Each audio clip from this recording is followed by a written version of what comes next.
Okay, so good morning everyone. I am Maria Julia C. Serrata, the first reporter in Group 8. So our topic is all about understanding occupational standards and their role in curriculum development. Next po. Occupational standards. Next po.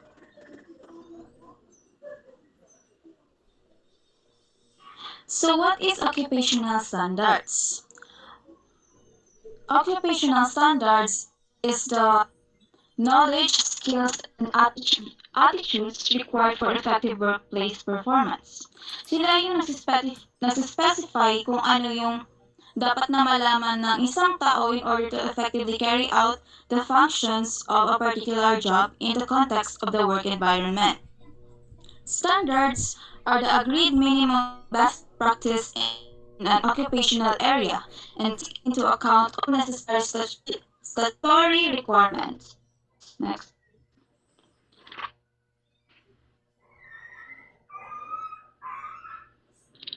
So, sino nga ba yung nade-develop ng occupational standards?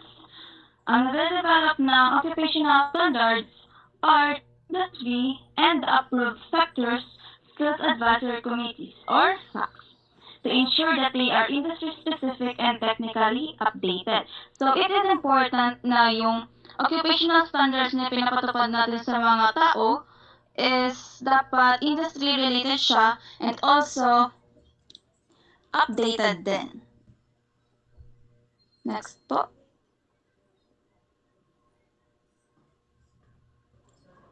So, users of occupational standards. First is the employers. Sila yung nagre-recruit and nag-carry out ng mga appraisals kung paano magpa-plan about sa mga staffs. Sila din yung nag-develop ng training na gagamitin or ipapatupad sa mga na-recruited. Next, individuals. They have to plan their careers and professional development. Third, educationalists. To design courses in formal and non-formal learning, vocational qualification and courses in higher educations. So, ang educationalist is sila yung nagde-design ng course para akma siya sa gagamitin mo na vocational qualification or courses. Next po.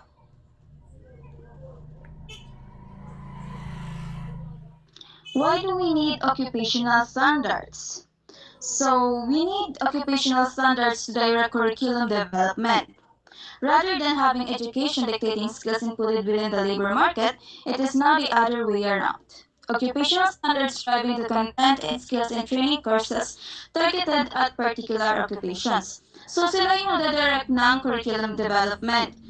Occupational standards, sila yung mas ina-align nila yung mga courses na dapat sa skills or particular occupations natin. Next po.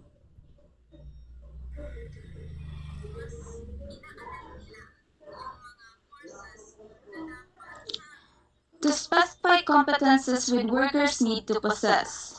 Yun na nga. Yung occupational standards is sila yung nagsuserve and tumutulong sa both employers and employees para malaman kung ano yung job entails or kung ano yung mga knowledge and skills and attitudes na need nilang malaman or mapossess. Next, to help certify workers. They provide the opportunity for workers to validate their learning as part of their work experience and obtain certification. Yung occupational standards, sila yung nagbibigay ng certificate sa mga workers kung na-achieve na nila yung mga courses na need para ma-possess nila yung specific skills and knowledge about sa course na pinili nila. Next, to help employers carry out skill audit. Since madami ng pabago-bago or mas nagiging, what do you call it, matagumpay or mas malawak ngayon na na a-achieve ng mga tao, syempre need din magbago ng mga courses. And especially, dapat inaakma siya sa mga knowledge and skills sa employers. Next po. To direct professional development within the workplace. Employers wishing to validate their workers' competencies can utilize occupational standards to identify what workers already are able to do and what additional skills and knowledge they need to acquire in order to obtain full certification. So dito na nga, nakakatulong yung occupational standards para mas lalong malaman kung na-acquire na ba nila yung mga skills na kailangan or kung hindi pa.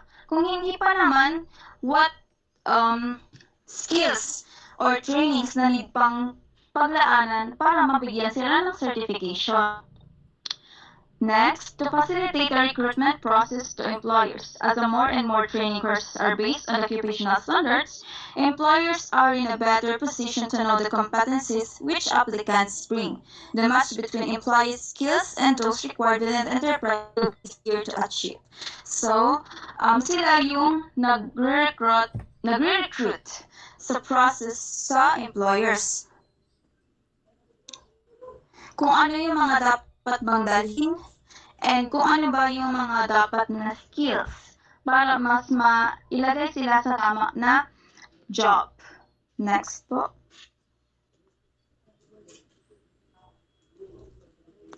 To set quality standards within sectors and occupations.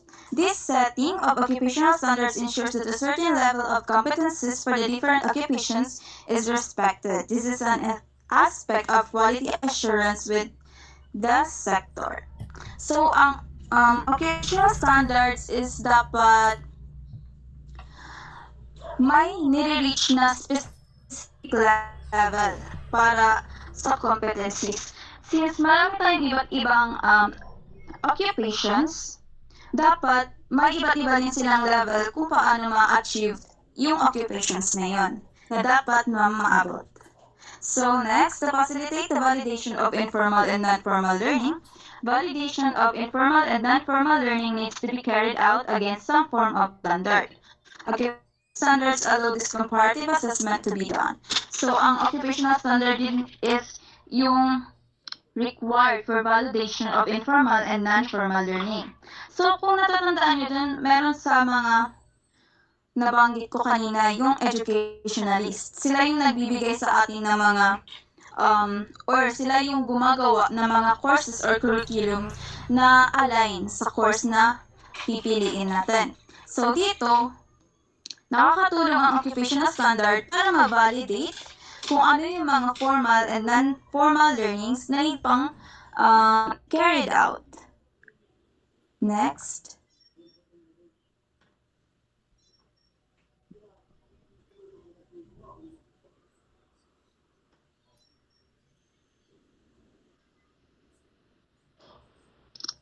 To allow government at skill capacity at the national level.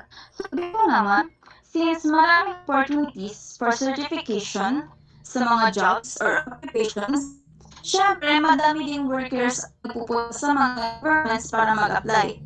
So ang occupational standards is sila yung nagpapabilis ng process for the government kung yung alin dito yung hindi pa. Kumbaga sila yung nagsasala kung ito ba sapat na or kung tatalent na ba or ito kulang pa sa training and skills. And dapat align din siya sa national level, yung knowledge ng isang worker. Next, to promote mobility of workers within the labor market and beyond. The existence of occupational standards allow workers to have a reference which employers from other countries can consult to understand what competencies potential candidates have to offer. So dito, mas pinopromote yung mobility ng workers sa labor market. Dito mas ina-align or mas ini-introduce sa kanila yung mga workers na nilang let's say, i-consult or ma-consult para mas lalo nilang maintindihan yung about sa competencies or potential candidates na need pang i-offer mula sa ibang bansa. Next po. So that would be all of my report. Thank you po. The next reporter will be Angelia Dastro. Okay, so once again, good day everyone. I am the next reporter and I will be discussing on how occupational standards inform competency-based curricula. So occupational standards play a crucial role in shaping competency-based curricula by ensuring that educational programs align with the needs of industries and employers. So ang occupational standards ay importante siya para ma-shape ang competency-based curricula.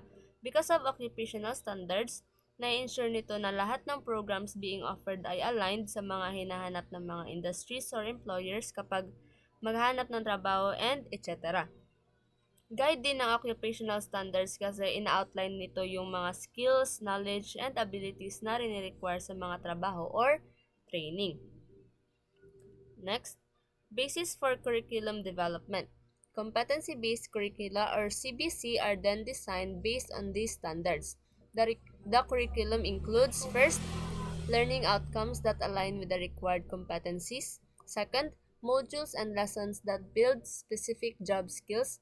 And third, assessment tools that evaluate if a learner can perform to industry standards.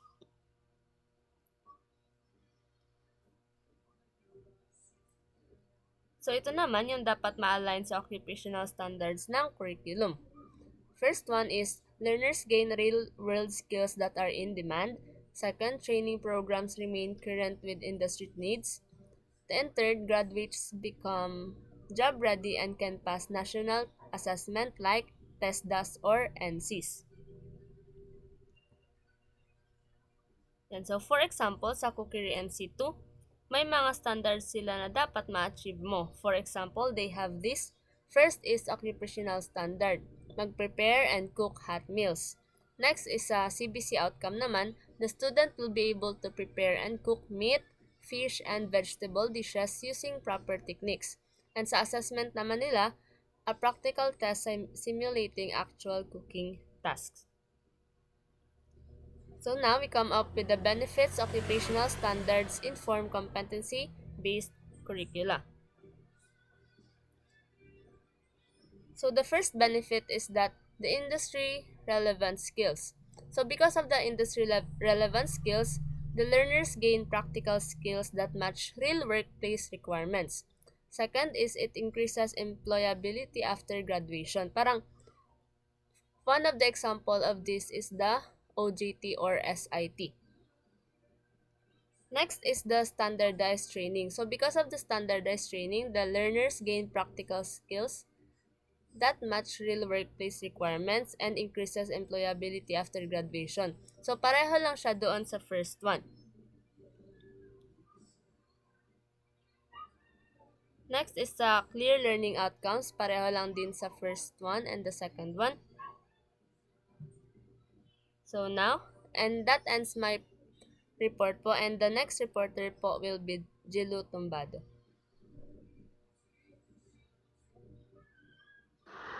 So, good day everyone. I am the last reporter po.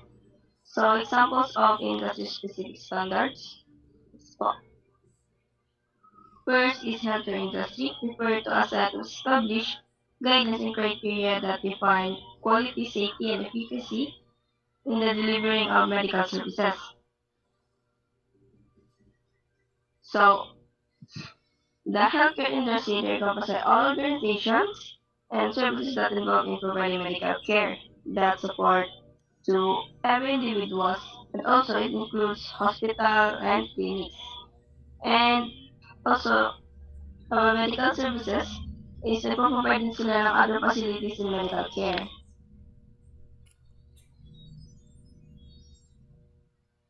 Healthcare Insurance Portability and Accountability Act of 1996 or HIPAA HIPAA ensures compliance with patient data privacy and security.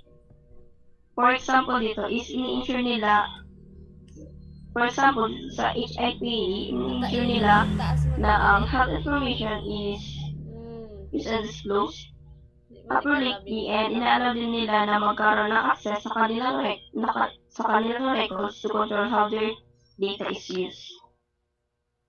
Next po. Second is hospitality and culinary industry.